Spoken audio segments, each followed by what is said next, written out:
Welcome,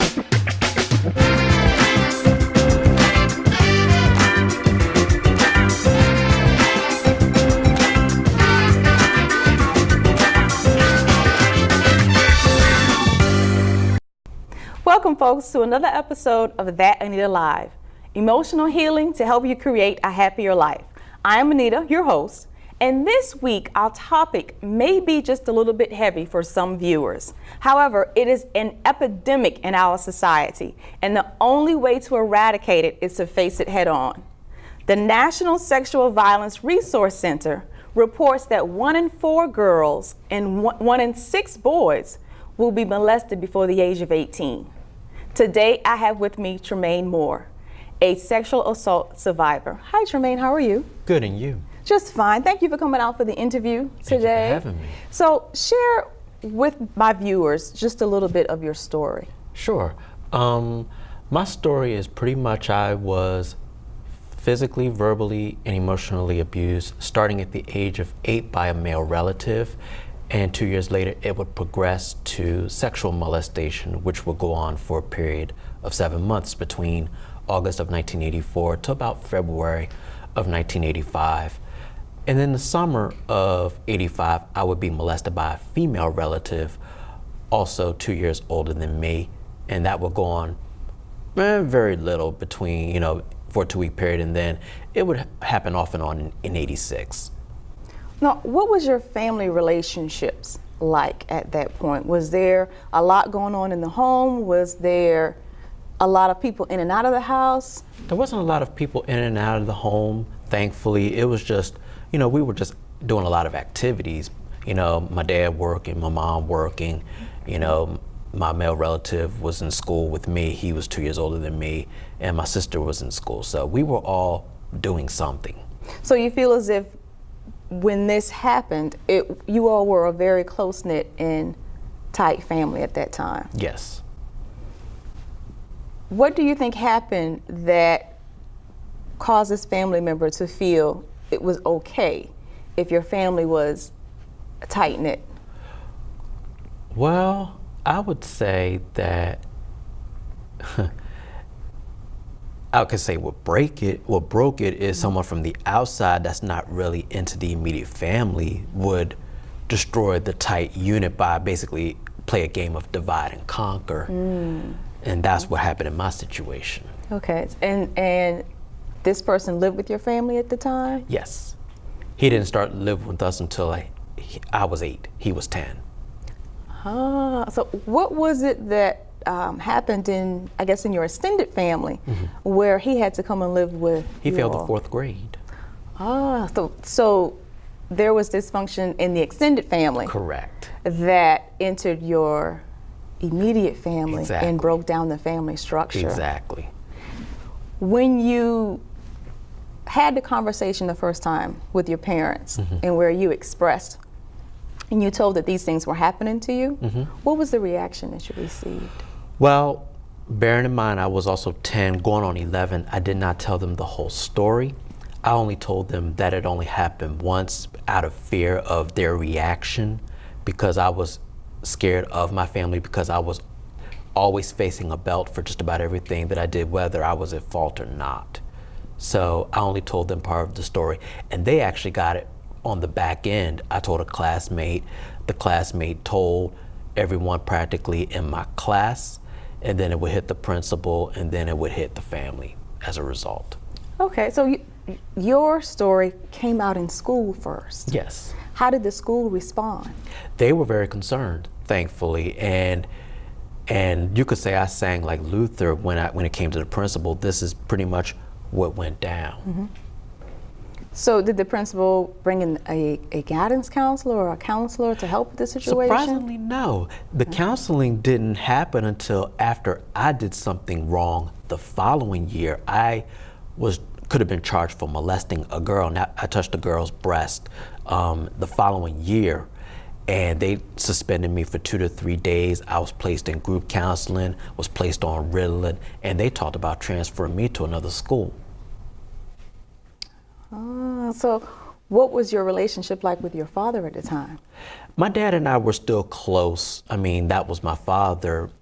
Thankful that I had him the first 38 years of my life. But I would say, as far as the disciplinary, when it came to my father, he wasn't really the disciplinarian. It was my mother who did more of the discipline in the house. She practically ran the house. Okay. How did your father respond that afternoon when your parents got the phone call from the school? He actually came to the school and he explained to me what sex really was from the male perspective and some of the names that we would call each other. He actually broke down some of the names like punk, and then there's another word. He explained what they really meant. So I gained more of an understanding of what those words really meant. And like I said, because it only happened once a year later, now mind you, this male relative was not living with us when I told this classmate. He actually went back home to his mom, my grandmother, but would return a year later because he was still not doing well in school at all. So he would come back. The sexual molestation stopped, but the physical, verbal, and emotional continued for about another 2 years.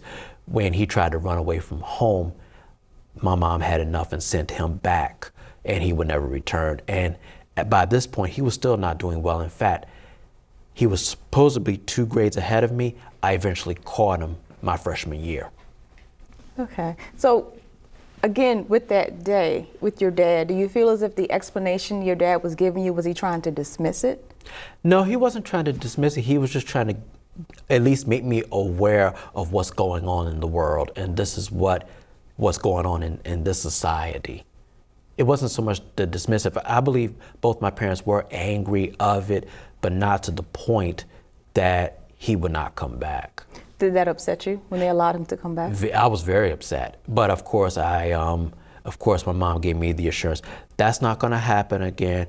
I didn't care, so of course I embraced it. You know, okay, welcome him back, open arms, pretty much, let it go. But then days later, sure, the sexual abuse didn't stop, but all the other abuses continued and got worse.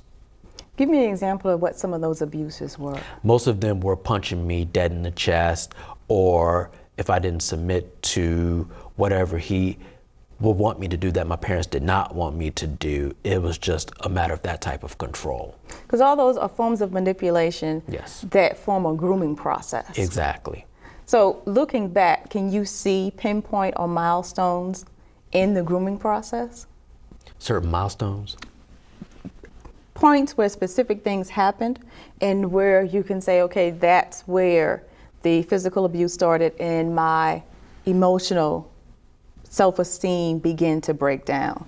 Or this is where... Yeah, there were a lot of few milestones. I mean, the first thing is my uncle basically twisting my arm around or punching me if I didn't do something. I remember one time when my uncle came back, he would have me steal things from him from a store. And it was almost like I know that if I would have got caught, he would have basically said it was me that would have done it. And my parents would have believed it because what was I to do? I had no choice. What was the relationship like with your sister during this time? Thankfully, my sister was shielded from all of this. So she wasn't affected nowhere near as much as I was. What's the age difference in you and your sister? My sister and I were 5 years apart. Okay, so I'm older than her. A great deal. Yes. Okay, so dealing with the family, parents that have young children today, because as I said in the intro, it's prevalent in our society. And one of the things that causes it to remain prevalent is denial. What would you help our viewers with? What would you help parents with to look for when there's abuse? First thing is check behavioral patterns, check the grades, because you'll find different extremes. You'll find that grades may be great, but behavior is terrible, and that's an indication that they're acting out what they can't act out at home. And that was actually true for me. So whenever I brought home a report card, my parents didn't overlook my grades, which were great. It was just the unsatisfactory behavior, and I was still punished for that. And that was a tell-all sign that something's going wrong and it should be probed, and not taking the approach of, oh, there's just nothing wrong with him. He's just being a natural pain in the neck. Yeah, he's just being a rebel, being Exactly. bad, being okay. Because these were primary years Exactly. of your life, and it is when children tend to act out, and a lot can be found out from play therapy versus conversation with Exactly. a child. In school, did you find that school was someplace that you felt was safe? No. And you would look forward to going to school, or? I like the academic piece, but there was just another part of me that was just like, if I could just crawl into a ball somewhere and be alone, that's what I welcome that more, pretty much. And what would happen in school that would bring on that feeling? Just knowing what I went through, and because I went to school from 5th grade to 9th grade in one area, most of those people matriculated with me. So, and some of the upper class knew this male relative. So some of them would see me my freshman year and just come up to me out of nowhere and just punch me dead in the chest. You know, within certain periods, this became almost an everyday thing. So it spilled over into school. Yes. What can schools do to be more attentive and proactive when the dysfunction from the family spills over into the school setting? Watch behaviors, because sometimes if you key on certain behaviors like the calling out or the blatant comments, there could be an indication. They could just be a natural born rebel, or there could be something going on, especially if it becomes constant, or if they cry excessively, or they're tugging at something, or they're trying to fight for their way, then there's an indication they are fighting at home. What's your take on whether or not there should be mental health officers in this school? Because a lot of the time, our guidance counselors are now test administrators. They're not administering any type of therapy or counseling in the school setting. Right. And especially here in Fairfax County, and where teen suicide is a hot button, because there have been a number of them in a short amount of time. Right. What is your take on mental health being held in the school? It's needed, but also it needs to be monitored, because sometimes, especially in public schools, the government will use it as leverage to separate the family unit, and no one wins in the situation. So there has to be almost like what they have for work, where it's confidential unless there's endangerment, and it's kind of like they're not part of the government, to where basically where they have to report to a government official, to where CPS creates more damage to a child to where they can actually get help. Okay, so if I understand you correctly, what you're saying is that a lot of the times in the programs that we have, whether they're in schools or whether they are in mental health settings, all of the attention goes to one person. And the dysfunction in the family that spills over in the school, the foundation of it is a lot more than just that child acting out. Exactly. So mom, dad, and siblings all need to be in a group therapy session versus just. Yes, not only that, but also, and sometimes people will just only deal with the surface to not deal with the root of the matter, and it's still, you end up with a dead end. Yeah. And with that, we'll be right back. Never miss a moment. Subscribe to my YouTube channel today at thatanitalive.com/YouTube. Welcome back, and as mentioned earlier, our topic for today is child molestation. I am Anita, your host. This is That Anita Live, where we share emotional healing to help you create a happier life. My guest today is Tremaine Moore, and we've been discussing survival, basically. And what would you say is the technique or therapy that helps you manage the effects that you still feel? Wow, one thing that I do is first realize that this was not my fault. This was something that came to me externally, and now I have to realize, what can I do to make my life better and the lives around me better than they were when, for me, before it happened, or even in the midst of all this, and others after they meet me, how that I can enrich their lives. And Because I understand that you do that on a regular basis and where you speak to children of all ages. Yes. What are some of the toughest questions that some of these kids have asked? I would say probably one of the toughest questions was, it's not really tough to me, but I know it, for many people, whether it be high school or college, is, do I still feel an attractiveness towards men? Yeah, because children have no filter. Exactly. They just and I appreciate their candor in it. And that's actually a great question, because many of their eyes pop open when they realize that I wasn't just molested by my uncle. There was also a female relative involved as well. She was also 2 years older than me as well. And I would say that kind of broke the mold as to what was considered natural versus what was not natural, even though the whole thing wasn't natural, but just the natural concept of a man to a woman felt more natural to me than it did me towards my uncle. So when we talk about effects, Yes. we haven't gotten very specific. Okay. But I know for some people, they have nightmares. Some actually disappear within themselves and disassociate. This is true. What are some of the effects that you are still experiencing today? I would say there was one period I remember kissing someone, and in a flash, it was like I just saw my female relative, and I was like, we need to stop. And it was like, this is going down a road that I don't want to go because I'm not ready yet. And I also don't want to violate you in the process. So for me, it was not only a buffer for me, but it was also a way of protecting the woman involved as well. How did she respond? She was very understanding. So that was very helpful. Yeah. Yes. To one, to be understood, two, to be heard, Right. and then three, not to be pushed away. Exactly. What are some of the toughest areas of your life? For a lot of my clients, it's holidays. Because they go home and sometimes they have to interact with or face the people that have mistreated them, Right. and violated them.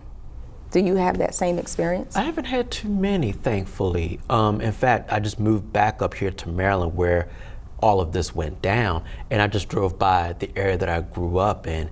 I saw some elements of my past, but it wasn't as bad as what I had imagined it to be. So it was kind of like, it was just a look back over the good, the bads, and for me, I just looked at it as, I'm just thankful that I'm still alive. What was your breathing like when you were driving through your old neighborhood? My breathing didn't really change. It was just Okay. thinking back to, wow, this is the block that I grew up on. Okay. And it kind of made me smile just to think that, again, I'm still alive. And because there were a lot of stupid things that I did, even in my own childhood. It's like, wow, I made it. You made it through. Through all of it, I'm just thankful I wasn't in jail. I wasn't kicked out of school. I mean, there was just so many things that I did. That you now look back on and say, Yes, I'm very grateful. very, very grateful for being here today. Yes.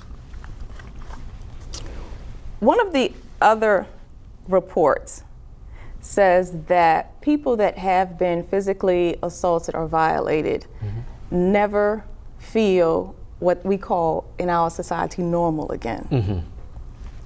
What do you think attributes to that? Lack of care of others, not getting the professional help, and always wanting to live in fear or isolation, and just not wanting to just be real with who they are, who they really are. Because getting help in mental health is something that, whether it's in the African American community, the Asian community, the Latin community, it's still looked upon as a weakness. Exactly. Why? With everything that we have going on in our society today, all of the issues with mental health, as soon as someone commits a crime and it gets national attention, the first thing that hits the news is that they have a mental health problem. It's back to the reactionary stage, and again, we look at it, I don't know if pride plays a role in it, and that stigma of what goes on in the house stays in the house, basically shows that there's nothing wrong with you. It's almost like saying your abnormal is now considered normal. So it's almost like telling a victim that your abuse is normal, embrace it.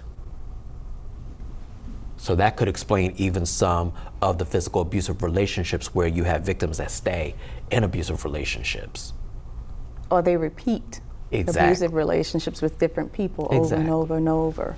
Exactly, and that's what they call insanity, doing the same thing over and over, expecting different results. Yeah, because mental health, especially in the African American community, one of the things that is escalating right now is suicide among youth.